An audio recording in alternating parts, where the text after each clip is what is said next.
8 мая 2008 года 18-летний Джош Мэддокс выходит из своего дома в Вудленд-парке, штат Колорадо, и отправляется на прогулку. Он был любителем природы, и долгие, неторопливые прогулки были для него обычным делом. Но парень не возвращается домой. Отец обзвонил всех друзей Джоша, но никто из них не знал, где может находиться парень. Спустя 5 дней его отец подает заявление о пропаже. Джошуа Мэддокс был одаренным молодым человеком. Он был творческой личностью с музыкальными и литературными способностями и отличным чувством юмора. Джош хорошо учился в школе, у него было много близких друзей. Его родители были в разводе, и он жил со своим отцом Майком и 2 сестрами. 2 годами ранее депрессия унесла жизнь его брата Закари, когда тому было всего 18 лет. Джошу было очень тяжело принять смерть брата. Это был большой шок как для него, так и для всей семьи. Одним из предположений полиции было то, что надвигавшаяся годовщина смерти Зака могла повлиять на пропажу парня, и он мог причинить себе вред. Но, как утверждают семья и окружающие, парень казался счастливым и спокойным в последние 2 недели перед своим исчезновением. У них не было причин полагать, что Джош ввязался в какие-либо неприятности, и он не вызывал у них беспокойства или тревоги по поводу своего психического здоровья. Также одним из вариантов рассматривался добровольный уход из дома с целью начать новую жизнь.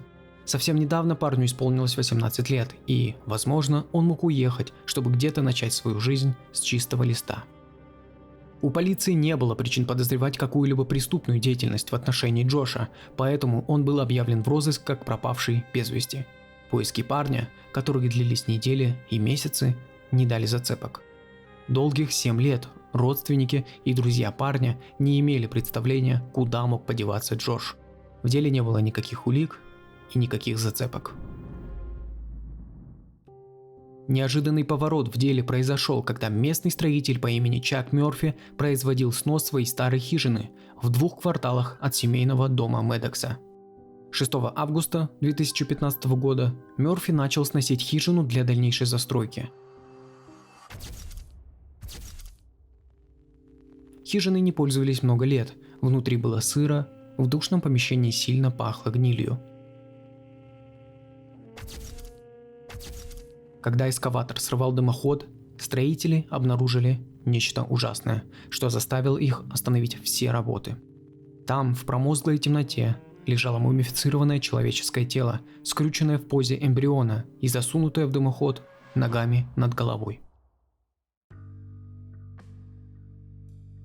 Тело было повреждено не только разложением, но также дождевой водой, и судебным экспертам удалось опознать труп лишь благодаря стоматологическим записям. Экспертиза определила, что тело принадлежало пропавшему 7 лет назад Джошу Мэддоксу.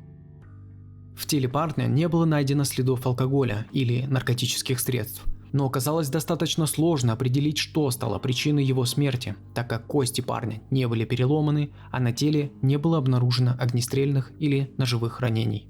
По какой-то причине из одежды на парне была лишь одна нательная майка. Но, что еще более странно, вся одежда, включая носки и нижнее белье, позднее были обнаружены внутри хижины, аккуратно сложенные в стопку. Коронер Эл Борн, в обязанность которого входит выяснение причины смерти, произошедшей при необычных или подозрительных обстоятельствах, заявил, что смерть найденного парня не была внезапной. По гипотезе Борна, Джош Мэддокс, рост которого составлял 182 см, а вес около 68 кг, пытался проникнуть внутрь хижины по дымоходу. Джошуа застрял, но он был слишком далеко, чтобы кто-нибудь мог услышать его крики о помощи. По словам Борна, наиболее вероятной причиной смерти является гипертомия, поскольку температура воздуха в момент исчезновения Джоша опустилась до минус 6 градусов по Цельсию. По поводу найденной одежды парня Борн сказал следующее. Это действительно напрягло наши мозги. Мы нашли его одежду возле печи. На нем была только термофутболка. Мы не знаем, почему он разделся, снял ботинки и носки и почему вышел на улицу, забрался на крышу и спустился по трубе. Это не было линейным мышлением. Многие, в том числе и члены семьи, не были согласны с подобной трактовкой смерти. Они утверждали, что то положение тела, которое было обнаружено в дымоходной трубе, не давало повода предположить, что смерть наступила случайно. Подобную версию поставил под сомнение и сам владелец хижины. Он категорически отрицал, что смертью парня мог быть несчастный случай, и считал, что парня либо живым затащили в дымоход, заперли там и оставили умирать, либо он был убит в хижине, а его останки затолкали в камин. По его мнению, для того, чтобы расположить тело в дымоходе таким образом, потребовалось бы 2 человека. Сомнения в том, что парень мог упасть в трубу сверху, основывались на том факте, что, по его словам, поперек дымохода была установлена тяжелая проволочная решетка, примерно на 1 ряд кирпичей сверху. Она служила защитой от проникновения в дом енотов и других животных и помешала бы Джошу случайно упасть внутрь, а попасть самостоятельно в трубу изнутри хижины, учитывая положение тела, было немыслимым.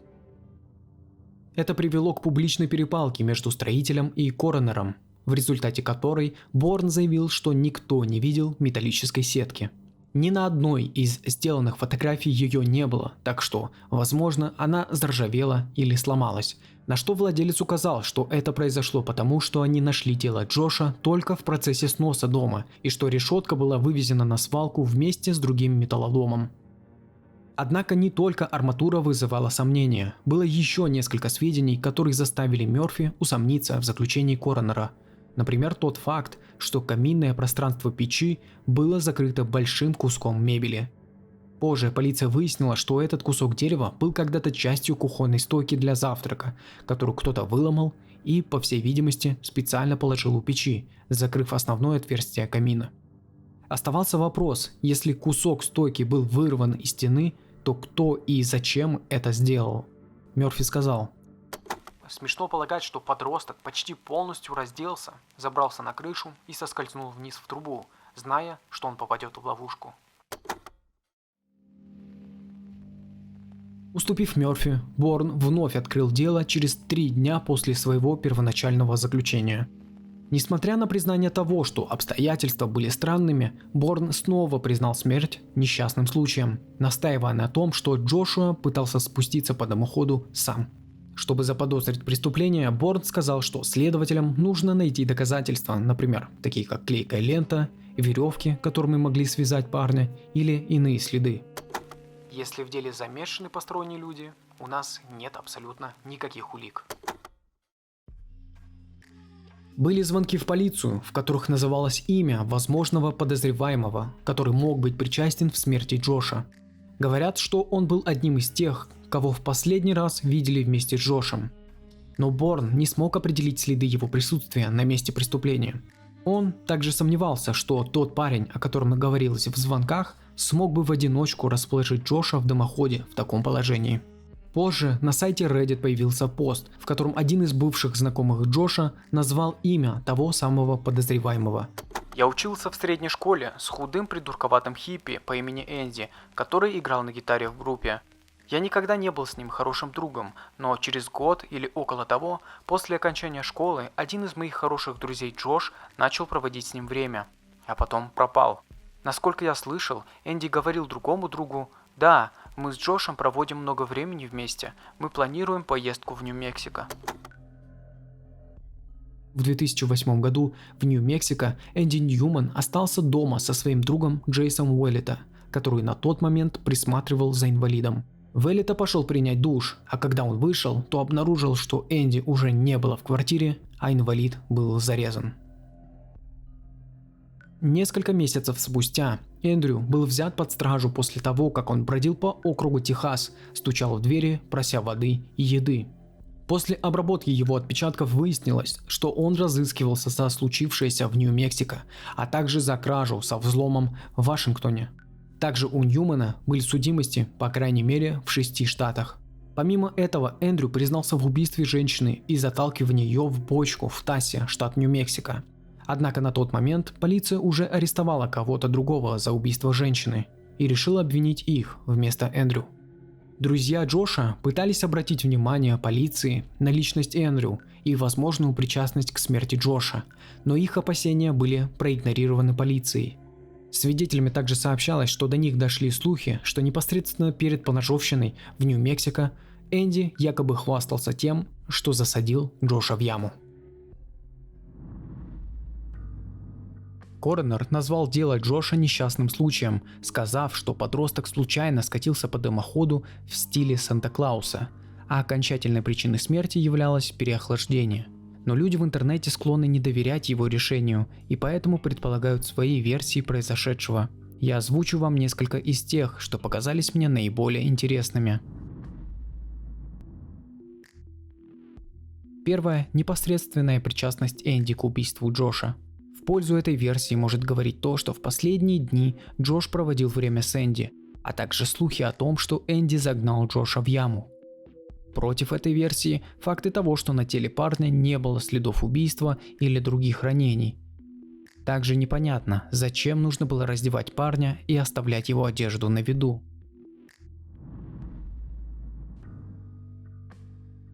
Но существует еще одна интересная версия в дополнение к предыдущей.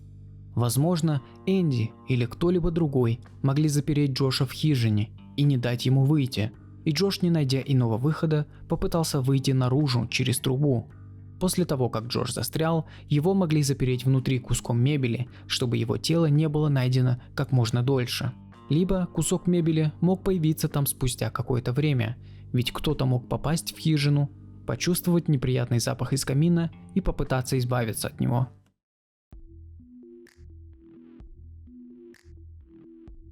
Рассмотрим еще одну версию. Джош был любителем приключений, и он мог в одиночку прогуливаться по окрестности, обнаружить заброшенную хижину и забраться в нее. Далее парню могла прийти идея покинуть хижину при помощи трубы. Возможно, он хотел проверить, сможет ли он со своим телосложением сделать это. Он мог оставить свою одежду внутри, чтобы не запачкать ее, и полезть внутрь. Но оказавшись там, по какой-то причине он больше не смог выйти. У него могли соскользнуть ноги, и тогда он бы оказался в том положении, в котором его нашли много лет спустя. А через время, как парень попал в дымоход, кто-то мог закрыть камин изнутри. Наличие арматуры, о которой говорил Чак Мёрфи, не противоречит этой версии. Арматура могла присутствовать внутри, но Джош мог о ней попросту не знать. И так как никаких следов криминальной составляющей найдено не было, а также не было найдено следов ранений на теле Джоша, эта версия может иметь право на существование, хоть и звучит достаточно дико.